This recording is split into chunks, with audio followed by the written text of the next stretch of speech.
ತಪ್ಪಾಯ್ತು, ನನ್ನನ್ನು ಕ್ಷಮಿಸಿ. ನಿಜವಾಗ್ಲೂ ನಾನು ನಿಮ್ಮನ್ನು ದೇವರಿಗೆ ಹೋಗುವ ನಿಮ್ಮ ಮನಸ್ಸನ್ನು ಕೆಡಿಸಿಬಿಟ್ಟೆ.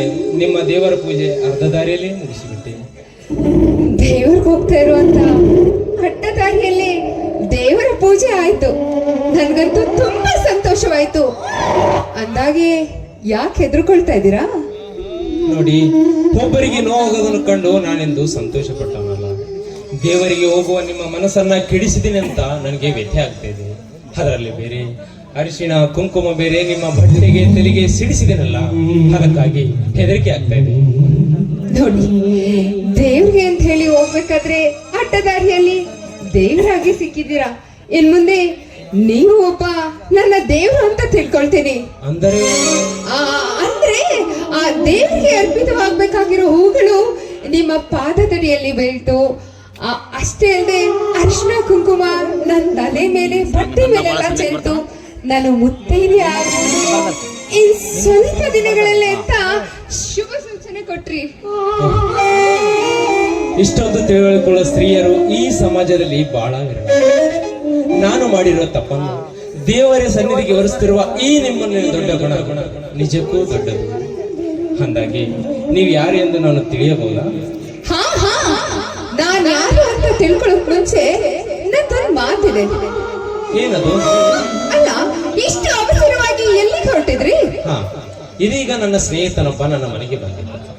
ಅವನ ತಂಗಿಯನ್ನು ನನಗೆ ಕೊಟ್ಟು ಮದುವೆ ಮಾಡಬೇಕೆಂದು ಆಸೆ ಇಟ್ಕೊಂಡಿದ್ದಾನೆ. ಅವನ ಮೇಲಿರುವ ವಿಶ್ವಾಸಕ್ಕೆ ಅವನ ತಂಗಿಯನ್ನು ನೋಡದಿದ್ದರೂ ಪರವಾಗಿಲ್ಲ, ನನ್ನ ಮನೆಗೆ ಬಂದು ಹೋಗು ಎಂದ ವಿನಂತಿ ಮಾಡಿಕೊಂಡ. ಆದ್ದರಿಂದಾಗಿ ನನ್ನ ಗೆಳೆಯನ ಮನೆಗೆ ಇದೇ ದಾರಿಯಲ್ಲಿ ಹೊರಟಿದ್ದೇನೆ. ಹೌದಾ? ಆ ನಿಮ್ಮ ಗೆಳೆಯ ಯಾರು ಅಂತ ತಿಳ್ಕೋಬಹುದಾ? ಧಾರಾಳವಾಗಿ ಇದೇ ಊರಿನ ಕೃಪಾ ಮಂದಿರದ ಕೃಷ್ಣ ಅಂತ. ಕೃಷ್ಣನ? ಹೌದು, ಅವರ ತಂಗಿಯನ್ನೇ ನನ್ನ ಮದುವೆ ಆಗ್ತೇನೆ. ತಾವಿನ್ನು ಹೊರಡಬಹುದು. ಹೌದು, ಅವರ ಸೇರಿದ್ರೆ ನೀವ್ಯಾಕೆ ಗಾಬರಿಯಾಗಿದ್ದೀರಲ್ಲ? ಅಯ್ಯೋ, ನಾನೇನು ಗಾಬರಿ ಆಗಿಲ್ಲ. ಅಂದಾಗೆ ನಾನ್ ಯಾರು ಅಂತ ನೀವು ತಿಳ್ಕೊಂಡಿದ್ದೀರೇನು? ನೀವು ಯಾರು ಅಂತ ನಾನು ಕೇಳಬಹುದಾ? ತಾವ್ಯಾರು?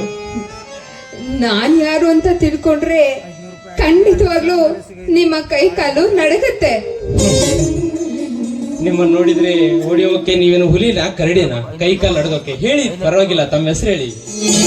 ನಾನು ಕೃಪಾ ಮಂದಿರದ ಕೃಷ್ಣನ ತಂಗಿ ಕಾವೇರಿ.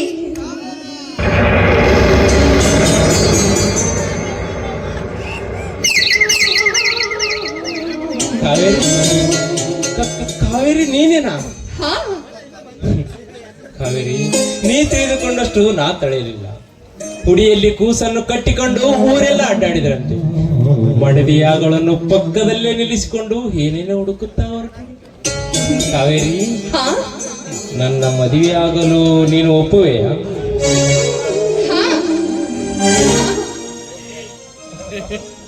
ಒಪ್ಪುವೆ. ನಿಮ್ಮ ಮದುವೆ ಅವರಿಗೆ ನಾನು ಒಪ್ಪುವೆ. ಯಾವಾಗ ಆ ಹೂವಿನ ಹೊಂದಿಗಳು ನಿಮ್ಮ ವರ್ಷವೋ ಆಗ ಸಿಕ್ಕಿತಲ್ವ? ಆಯ್ತು ಕಾವೇರಿ.